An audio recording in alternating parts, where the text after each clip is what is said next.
Olá, Igreja One. Estou muito feliz que a gente está reunido aqui. E para começar, eu queria que a gente fizesse uma oração juntos. Amém? Jesus, nós te amamos, Senhor. Obrigado pelas nossas vidas. Obrigado pela oportunidade que nós temos de te cultuar, de sermos livres. Eu oro para que o seu Espírito Santo esteja em nosso meio, que nós sejamos ministrados, transformados. Senhor, nós te amamos. Nós fazemos tudo isso porque nós perseguimos a sua presença, Jesus. O Senhor é o motivo dessa reunião e nós não faríamos nada se não fosse para o Senhor. Nós te agradecemos pela sua bondade e misericórdia sobre as nossas vidas, em nome de Jesus. Amém. Bom, nós estamos num período difícil como igreja, na verdade como nação, como mundo, né, encarando uma pandemia. E eu tenho refletido muito sobre o que Deus quer reforçar para nós nesse tempo, né, onde todos nós, em alguma área da nossa vida, estamos enfrentando uma dificuldade, um desafio. E eu sei que muitas pessoas têm chegado à nossa igreja, e eu sou muito grata a isso, porque mesmo em tempos de culto online, mesmo em tempos de pandemia, a nossa igreja tem crescido, e isso é total favor de Deus. Mas a gente tem uma cultura, a gente tem princípios, a gente tem fundamentos. Então hoje é um dia que eu quero reforçar um fundamento da nossa casa, que eu quero reforçar a cultura da nossa casa. Porque para vocês que estão chegando, isso é fundamental, isso é importante que a gente faça tudo o que a gente faz em cima do princípio da mesa. Então eu queria que você abrisse comigo lá em 2 Samuel 9:7. 2 Samuel 9:7 diz assim: Davi diz a Mefibosete: Não temas, porque usarei de bondade para contigo, por amor de Jonatas, teu pai, e te restituirei todas as terras de Saul, teu pai. E tu comerás pão sempre, para sempre à minha mesa. Bom, se você ler toda essa história, você vai entender que Mefibosete era filho de Jonatas e neto de Saul. E Saul perseguia Davi, mas num episódio Jonatas livra Davi das mãos de Saul e eles fazem uma aliança. E posteriormente Davi se lembra dessa aliança que ele fez com Jonatas e escolhe e procura alguém da casa de Saul, dos herdeiros de Saul, para colocar a mesa dele, para honrar, para dar uma nova oportunidade. Então ele manda chamar, ele descobre que existe Mefibosete, ele manda chamar Mefibosete. Só que Mefibosete era coxo, ele era aleijado dos pés. E em hipótese alguma, um homem coxo ou aleijado teria o direito de se sentar na mesa do rei. Mas acima daquilo que se era o permitido, estava a aliança que o rei Davi tinha feito com Jonatas. E acima daquilo que se é permitido hoje, está a aliança que nós temos com Jesus. E da mesma forma que Mefibosete foi encontrado coxo, aleijado, e ele, através da aliança que Davi fez com Jonatas, teve um lugar de direito à mesa, um lugar onde ele pudesse novamente ser visto como um filho, ser visto como alguém amado, né? Ele teve essa transformação na vida dele.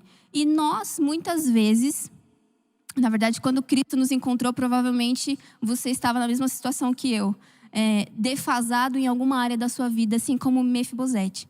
E no momento que nós nos sentamos à mesa de Jesus, nós nos sentamos na mesa do Pai, os nossos pés não aparecem, os nossos pés ficam escondidos na mesa, né? Ali, quando nós todos estamos sentados, todos temos a mesma estatura, não importa de onde viemos, não importa o que passamos, não importa quais são os nossos defeitos, quais são as nossas falhas, se nós somos aleijados ou não, porque na mesa nós somos iguais. E então eu e você fomos encontrados por Jesus na mesma condição de Mefibosete. E a mesa é um princípio que nós, como Igreja One, levamos muito a sério, porque nós sabemos que a mesa é um instrumento poderoso do Senhor para ministrar as nossas vidas, para trazer a realidade e a identidade de quem Jesus é e da sua obra sobre cada um de nós. Então, toda vez que nós nos reunimos na mesa, nós estamos não só fazendo isso em memória de Cristo, mas nós estamos deixando o sangue fluir, nós estamos deixando a presença de Deus nos transformar, amém? Então, hoje eu vou destrinchar um pouquinho falando sobre esse princípio da mesa. Lá, ainda em 2 Samuel 9, Davi pergunta assim: resta alguém com quem eu possa usar de misericórdia por amor de Jonatas? E quando eu ouço essa pergunta de Davi, eu penso em Deus, eu penso no Pai, olhando para a terra e dizendo assim: resta alguém aí que eu possa usar de misericórdia por amor de Jesus? Será que eu posso encontrar alguém com quem eu possa usar de misericórdia? O Senhor está nos fazendo um convite. Da mesma forma que lá em Gênesis 3:9, quando o Senhor vai atrás do homem, ele pergunta: onde estás? Então, em todo esse processo, né, de construção da obra de Cristo, até o momento que Jesus ressuscita e é dito assim: eis aí o homem, o Senhor está procurando o homem. O Senhor está procurando alguém para que Ele use da sua misericórdia. O Senhor está procurando alguém para que Ele possa alcançar. O Senhor está procurando alguém para que Ele possa usar da sua bondade, do seu amor. Mas Ele faz um convite para nós e nós precisamos responder a esse convite. Amém? Lá em João 5,53, Jesus fala que aquele que não come da minha carne, aquele que não bebe do meu sangue, não tem parte de mim, não tem a vida em si mesmo. Então, se nós não fazemos parte dessa comunhão, se nós não fazemos parte dessa mesa, se nós não estamos nessa ceia, né, a gente não tem parte com Cristo, a gente não tem parte com o que o Senhor está fazendo.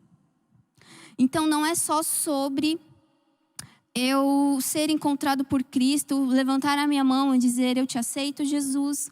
Mas é sobre eu sair da minha zona de conforto e eu escolher me sentar à mesa. Eu escolher um lugar onde eu posso estar na mesma estatura que outras pessoas. Um lugar que muitas vezes pode parecer um lugar de humilhação, mas é um lugar onde Jesus olha para nós e vê que nós estamos sendo fiéis, respondendo ao convite dele.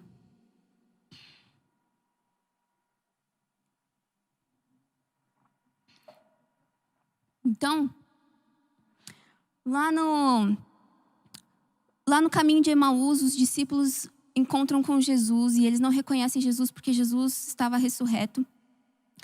E eles chamam Jesus para jantar e Jesus vai para a casa deles e se senta à mesa com eles. E no momento que Jesus parte o pão, os olhos deles são abertos e eles dizem: por acaso o nosso coração não ardia enquanto ele falava? E eu gosto muito dessa passagem porque eles estavam com Jesus no caminho, mas eles não tinham reconhecido Jesus no caminho, até o momento em que o pão foi partido. Então, muitas vezes nós nos convertemos e nós estamos no caminho e o Senhor está conosco, porque Ele é Deus Emanuel, Ele é Deus de perto, Ele é Deus conosco, mas nós não estamos reconhecendo Jesus no caminho, porque não houve o partir do pão, porque não houve o sentar à mesa. E nós estamos desperdiçando a plenitude daquilo que nós podemos ter do nosso Senhor Jesus Cristo, porque Ele está conosco no caminho, mas nós não estamos reconhecendo Ele. Tudo isso porque nós não sentamos à mesa e não partimos o pão. E essa é a importância de nós, como igreja, escolhermos nos assentar à mesa com os nossos irmãos, com a nossa família, a gente partir o nosso pão, a gente compartilhar aquilo que o Senhor tem falado conosco, compartilhar as nossas dificuldades, compartilhar também as nossas conquistas. Porque é nesse lugar onde a gente rasga o pão, que é uma simbologia para a carne de Cristo, é nesse lugar que a gente toma parte dele, que os nossos olhos são abertos e que nós temos uma nova revelação, que nós encontramos uma face nova de Cristo, que nós entendemos algo novo do Senhor. E isso é poderoso. Eu e o Ale, a gente sempre comenta que cada pessoa tem uma revelação diferente de Jesus, sobre algo de Jesus, sobre uma face, sobre um princípio, sobre uma característica. E é muito mais difícil eu, Bruno, no meu secreto, ficar lá gastando muito, muito tempo todos os dias para descobrir tudo sobre Deus, descobrir tudo sobre Cristo, sendo que eu vi uma coisa e o Ale viu outra, e o Canto viu outra, e o Davi viu outra, e a Ana viu outra. E quando a gente se junta, a gente chega numa revelação muito mais completa, porque pelo simples fato de nós estarmos juntos. Porque cada um viu uma coisa e a gente partiu o pão. Então a nossa revelação ampliou, sabe? Então essa é a importância de nós partirmos o pão na mesa. Lá em Êxodo 12, fala sobre o episódio da Páscoa e fala sobre como a família dos israelitas deveriam comer o cordeiro inteiro. Eles deveriam pegar o cordeiro macho de 1 ano, sem defeitos, assar o cordeiro, e eles deveriam comer o cordeiro todo, até as vísceras, em família. Essa é a única festa bíblica que o estrangeiro não poderia participar. E por quê? Porque você não come da carne de Cristo se você não é cristão. E um princípio que isso traz para nós é que ainda hoje nós precisamos comer o cordeiro todo, em família, como igreja. E não só a parte que nos interessa, não só a picanha do cordeiro, mas as vísceras, as partes difíceis, as partes que talvez não sejam tão saborosas, as partes que não sejam talvez tão carnudas. E junto com esse cordeiro eram comidas ervas amargas, que também falam sobre isso, sabe? Sobre sofrimento, o sofrimento de Jesus na cruz. Então, quando nós participamos do sacrifício de Cristo, quando nós comemos do cordeiro, não é só a vitória do cordeiro, mas é também do seu sacrifício, é também da sua cruz, é também de tudo aquilo que é difícil. Isso é comer das vísceras do cordeiro. E a gente só pode fazer isso sentado à mesa. Então, sabe, eu sei que você e eu sei que muitas pessoas ao nosso redor têm enfrentado N dificuldades nesse tempo de pandemia, talvez financeiras, talvez a perda de entes queridos, tantas coisas que a gente não consegue mensurar. Mas nós podemos tornar isso mais leve quando a gente senta na mesa e a gente divide o fardo com o nosso irmão. Sabe, a gente compartilha o ombro, a gente compartilha o choro, a gente compartilha a verdade do nosso coração. E isso é o poder da mesa, sabe? Nós acreditamos que há cura na mesa. Então nós, como igreja, não podemos perder esse lugar. Nós não podemos deixar que as nossas reuniões sejam só um culto. A gente não pode deixar que os nossos momentos de encontro sejam só um trabalho. A gente não pode deixar que os nossos momentos de discipulado sejam só uma mera ordem ou doutrina, sabe? A gente precisa estar junto com o entendimento de que isso é poderoso, de que isso nos transforma, de que isso nos traz cura.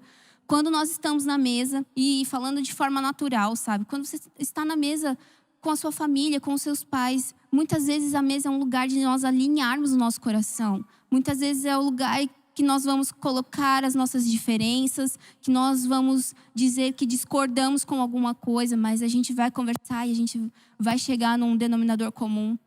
É na mesa ali, durante a refeição, que a gente alinha muita coisa da nossa vida. E essa é a importância de, como família natural, a gente também sentar à mesa. As famílias, falando agora de famílias naturais, essas famílias perderam, sabe, o costume da mesa com a modernidade. As famílias não se sentam mais para comer junto. E estudos falam que adolescentes que não jantam junto com as suas famílias, com os seus pais, têm uma tendência maior ao suicídio, uma tendência maior à depressão, um desempenho muito pior na escola, sabe? Um desempenho muito pior emocional, físico. E o inverso é a verdade. Adolescentes e crianças que têm pelo menos uma refeição por dia com os seus pais em casa, têm um desempenho melhor na escola, têm um índice menor de depressão, suicídio, são menos agressivos, são mais inteligentes, são mais felizes, mais seguros. Só que hoje simplesmente a gente não tem tempo para nada. A gente come em frente à TV, correndo, come algo congelado, porque cozinhar é perda de tempo, porque sentar na mesa, pôr a mesa é perda de tempo. E nós precisamos trazer esse princípio de volta, porque o Senhor Jesus Cristo nos deixou o princípio da mesa.